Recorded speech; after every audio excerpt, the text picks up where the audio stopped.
नमस्कार, स्वागत है आप सभी का जनसत्य न्यूज पर। मैं हूं आपके साथ अनु सिंह। साल 2020 में दुनिया ने वो सब कुछ देखा जिसकी शायद हमने और आपने कभी कल्पना नहीं की थी। डर और खौफ का वो मंजर जिसे देखकर हर किसी की रूह कांप उठे।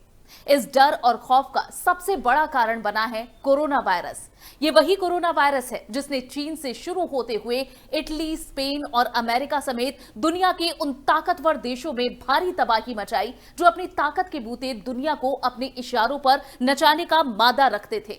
दुनिया का सबसे ताकतवर देश अमेरिका तो इस वायरस से सबसे ज्यादा प्रभावित देशों की लिस्ट में सबसे ऊपर है। वहीं अब भारत भी धीरे धीरे अमेरिका के पास पहुंच चुका है। कोरोना वायरस दुनिया भर में प्रभावित 1,53,00,000 से ज्यादा लोगों में 12 लाख से ज्यादा लोग भारत में ही हैं। देखिए खास रिपोर्ट।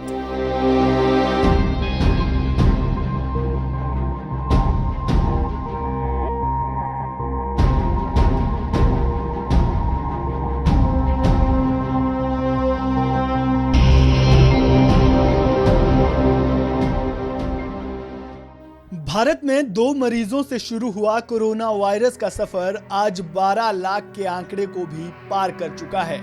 कुछ महीने पहले जो भारत कोरोना प्रभावित देशों की सूची में टॉप 30 देशों में भी बमुश्किल नजर आता था, आज वो इस लिस्ट में तीसरे स्थान पर पहुंच चुका है।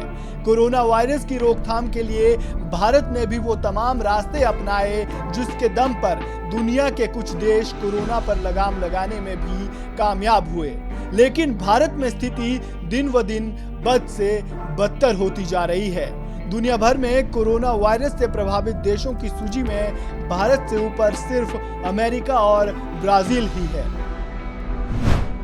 अमेरिका में कोरोना से जहां 41 लाख से ज्यादा लोग इस वायरस से संक्रमित हुए, तो वहीं 1,46,000 से ज्यादा लोगों को अपनी जान गंवानी पड़ी।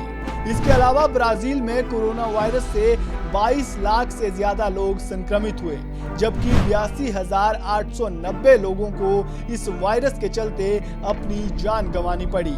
वहीं भारत में कोरोना वायरस से संक्रमितों का आंकड़ा 12 लाख के पार पहुंच चुका है और मरने वालों की संख्या 29,000 के पार पहुंच चुकी है।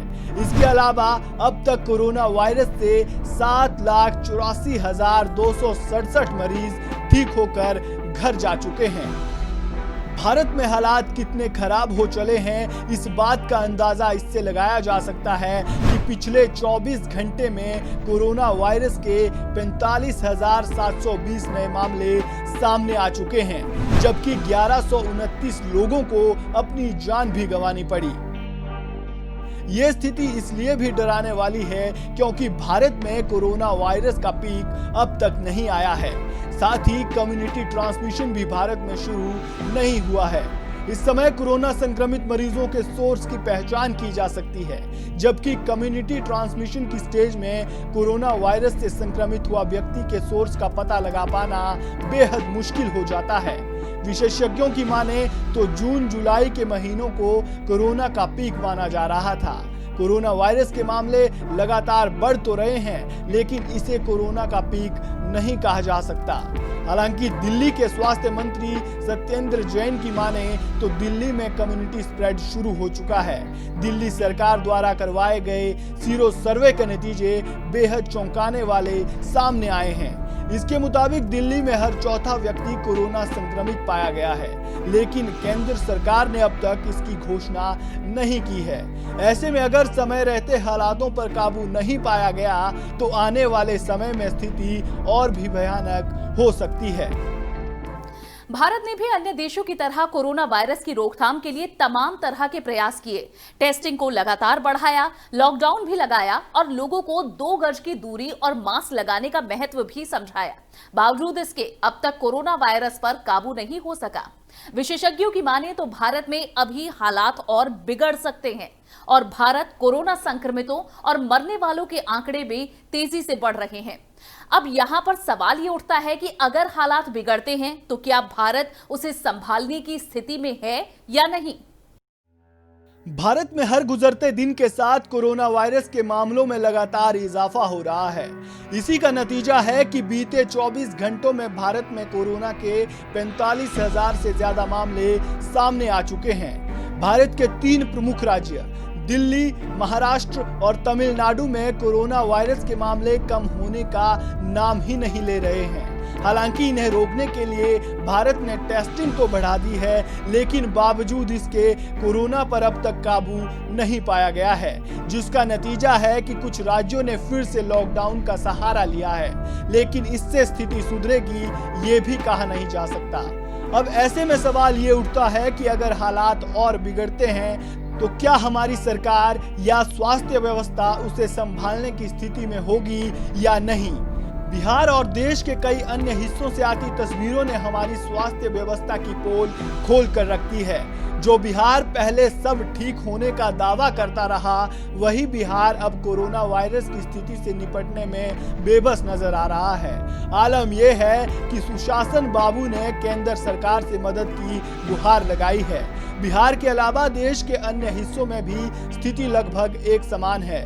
मरीज ज्यादा है और अस्पतालों में बेड कम है। गनीमत तो ये है कि कोरोना वायरस का असर अभी भारत के ग्रामीण क्षेत्रों में उतना नहीं देखा गया, वरना स्थिति इससे भी बदतर होती। जब शहरों में ही डॉक्टर और अस्पतालों में बेड खोजने पड़ रहे हों, तो ग्रामीण इलाकों में हाल क्या होगा, इसका अंदाजा भी लगाया जा सकता है। मार्च 2019 के आंकड़ों पर एक नजर दौड़ाई जाए तो उसके मुताबिक भारत के ग्रामीण इलाकों में सिर्फ 16,613 प्राथमिक स्वास्थ्य केंद्र है। इनमें से सिर्फ 6,733 ऐसे हैं जिनमें 24 घंटे काम होता है। इसके अलावा सिर्फ 12,760 ऐसे हैं जिनमें 4 या उससे ज्यादा बेड हैं। अब इन स्वास्थ्य व्यवस्थाओं के भरोसे हम कोरोना से कैसे लड़ पाएंगे, ये सवाल हर किसी के जहन में बना हुआ है। इसीलिए जरूरी है स्थिति बिगड़े उससे पहले ही हालातों पर काबू पा लिया जाए। Bureau report, Jansatya news. Bharat में कोरोना अब तेजी से अपने पांव पसार रहा है, इसलिए सतर्क और सावधान हो जाइए, क्योंकि आंख बंद कर लेने से खतरा नहीं टल जाएगा। ऐसा मुमकिन नहीं है। इसलिए जरूरी है कि 2 गज की दूरी, मास्क पहनना जरूरी, ये फॉर्मूला अपनाएं, क्योंकि खतरा अभी टला नहीं है। हमारी ये रिपोर्ट आपको पसंद आई हो तो इसे लाइक और शेयर जरूर करें। चैनल को सब्सक्राइब करना ना भूलें। नमस्कार।